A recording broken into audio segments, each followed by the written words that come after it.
Joe Rogan just made a bold claim about Alex Pereira's knockout power. On a recent episode of the Joe Rogan Experience, he said, "Alex Pereira is the scariest kickboxer that's ever competed in the sport. The one guy above all that if he hits you once, you're dead. Out of all the guys I've ever seen fight, I don't think I can say that more than that guy. Including in kickboxing, in everything. He has more power than anybody I've ever seen. Except Francis Ngannou, but Francis Ngannou is 265 pounds. But weight class to weight class, Francis can put anybody out too. But he's not at the same skill level as Poatan. That dude's terrifying. Absolutely terrifying. That power is from God. He's got a weird gift that's just different from anyone." Rogan emphasized Pereira's unique power, describing it as a gift from God. After reclaiming the featherweight title at UFC 314, Alexander Volkanovski is eyeing Movsar Evloev as his next opponent. Evloev stated, If I fight him, I'll just push him to the wall. So don't let him run from me.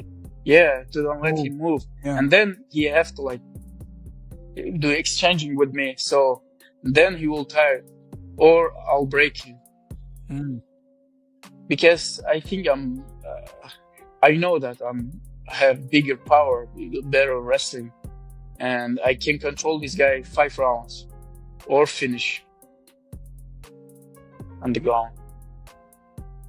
How much are you working on your striking right now?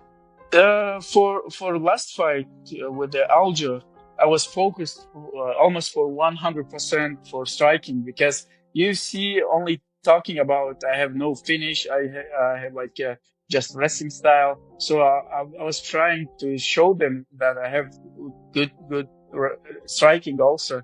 But on this fight, I cannot show it because my opponent just take me down and trying to do some jiu-jitsu with me. That's why, it's not easy to show your striking when you're just rolling on the... Dominic Cruz weighed in, suggesting that Evloev is a compelling challenge for Volkanovski, noting that he's the only top 5 featherweight the champ hasn't faced yet. Volkanovski's been doing in the division, to come back and win the way that he did. That was a very tough fight, and he toughed it out. And then to say right away that he's ready to come back and fight within 2 months. He just wants to stay busy and make that money. If that's the case, he already beat Max, he beat Lopez, and he beat Rodriguez. So he could have a rematch with Rodriguez. I'm up for that because Rodriguez looked amazing in his last fight too. But it was a shutout in that fight, so I think I'd like to see him fight Movsar, who's in the top 5, the only guy in the top 5 that Volkanovski hasn't beaten, or even Lerone Murphy if he wants to have a quick turnaround, because Murphy just fought. Volkanovski's talking about wanting to fight right away. Murphy's undefeated. Movsar has looked amazing. So those are the 2 fights that stand out most to me that I think could challenge Volkanovski and make it an exciting battle at the same time. Got to tip your hat to Volkanovski with the performance going all 5 rounds and just toughing it out, being a awesome human while an awesome champion at the same. Joaquin Buckley recently sparred with streamer Neon, and the footage quickly went viral. In the clip, Buckley playfully taunts Neon, who appears overwhelmed and retreats during the session. The video showcases Buckley's dominance and has been widely shared across social media platforms. Come on, hands up. Use that jab. Keep your eye on the target. Use that jab. Come on. Damn, I ain't even move. Do that. 2 jabs. Punch me in the face. I ain't move.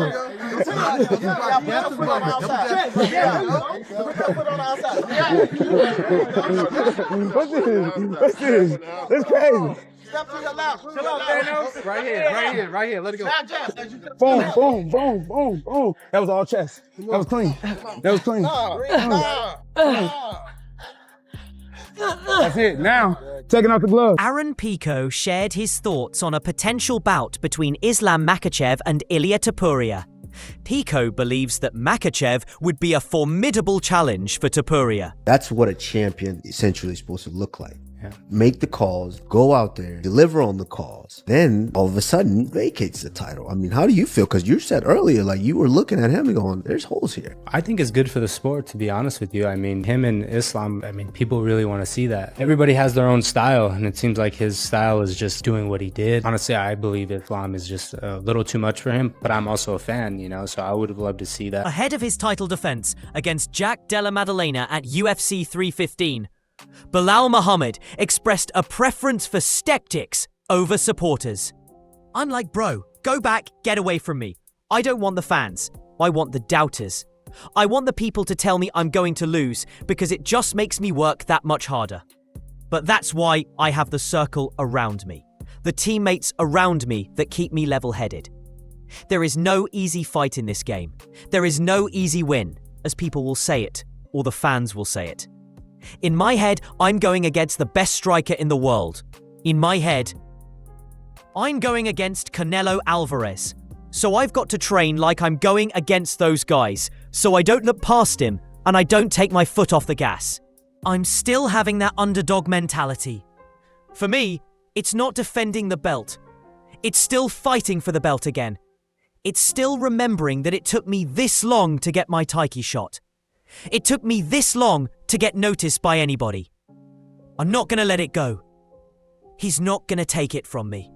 He also addressed Kamaru Usman's recent comments, suggesting that Usman is trying to stay relevant by making public statements without actively competing. He's had over 2 years off. He's a podcaster now. He just likes to talk. I think he's kind of like a McGregor, where he misses it. He wants to stay relevant, so whenever there's a big name or big fight coming up, he'll say something and he'll give thoughts. Or he'll post a picture with Stylebender, Israel Adesanya, in the gym just to get, oh, maybe Kamaru is training for something. Is he doing something? At the end of the day, there are a lot hungrier guys who really want it, and there's guys that are there right now that have deserved it and earned it. Renato Moicano analysed Paddy Pimblett's chances against top lightweights, expressing skepticism about Pimblett's ability to defeat elite opponents like Arman Sarukian, Charles Oliveira, and Justin Gaethje. Moicano's candid assessment highlights the challenges Pimblett may face as he climbs the lightweight ranks. Paddy Pimblett or Arman Sarukian? I don't think he beats Sarukian. Paddy Pimblett or Charles Oliveira? I don't think he beats Charles Oliveira. Paddy Pimblett or Justin Gaethje? I don't think he beats Justin Gaethje. Paddy Pimblett or Max Holloway? I don't think he beats Max Holloway. Paddy Pimblett, Dustin Poirier? I don't think he beats Dustin Poirier. Paddy Pimblett, Dan Hooker? I don't know. You gotta pick. I don't know. I'll go with Dan Hooker. Okay. Paddy Pimblett or Gamrot? Gamrot. Paddy Pimblett. Because he's my friend. Paddy Pimblett or Beneil Dariush? Paddy Pimblett. Paddy Pimblett or Benoit Saint Denis? I think Paddy Pimblett. Paddy Pimblett or Joe Alvarez? That's a tough one too. You know, if he cannot wrestle and take that motherfucker down, he's getting beat. Tom Aspinall recently posted a video on Instagram issuing a subtle warning to Jon Jones with the caption, "Blink and you're in danger." The footage showcases Aspinall's speed and precision, emphasizing his readiness for a potential showdown with Jones. During the UFC 314 broadcast, commentator John Anik remarked that Alexander Volkanovski was leading Diego Lopes 30-27 after 3 rounds.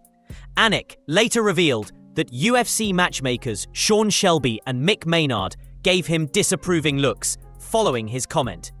Reflecting on the incident, Anik acknowledged the complexities of fight scoring and the importance of objective commentary. "So I trotted out there on the broadcast, close to the end of the 3rd round. I said, Diego Lopes might want to do something here. He's in danger of being down 3-0. Now, I don't know that Sean Shelby's looking at me sideways after I say that. I'm doing the broadcast. But then DC audibly, if memory serves, brought it to my attention. So then I look down and Maynard and Shelby are looking at me like I should lose my job. And not that I question myself, I know what I see. And I since have done my homework about round 4, and maybe I was in some part wrong to criticize Judge Sal D'Amato. Even though sometimes I don't know what I'm watching relative to what I've learned. But yeah, I think at that point in time, Shelby, wrongfully, I can say that respectfully, thought Diego Lopes might have been up 2-1. I think there's an argument for 50-45 Volkanovski based upon my rewatch and my sort of research in a retroactive way into the scoring. Here's the thing, if I could just say this in 20 seconds. The biggest punch of the fight was landed in round 4, and I would say, respectfully, shame on Diego Lopes for not following up. But Volk did land twice as many strikes in round 4. I guess now I can understand why Sal would have scored that round for him. But I guess the way I'm saying, if you land the biggest strike of the fight, and you come somewhat close to maybe putting the guy away, is that not your round? But yeah, I gave 1, 2, 3, and 5 to Volk. Former UFC champions Israel Adesanya and Kamaru Usman recently shared a sparring session showcasing their skills and camaraderie. The footage, released by Adesanya, highlights the technical prowess of both fighters as they engage in a controlled yet intense exchange. Fans have praised the session for its display of mutual respect and high-level technique.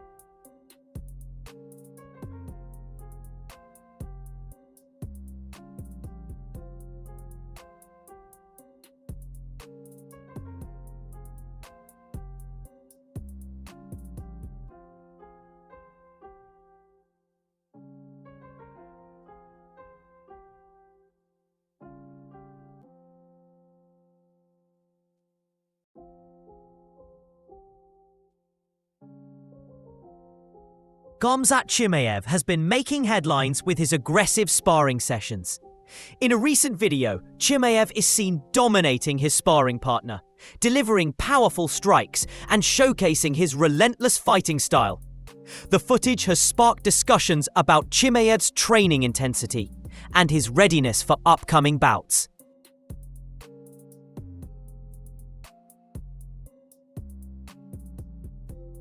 Merab Dvalishvili, the UFC bantamweight champion, engaged in a spirited sparring session with Kai Asakura.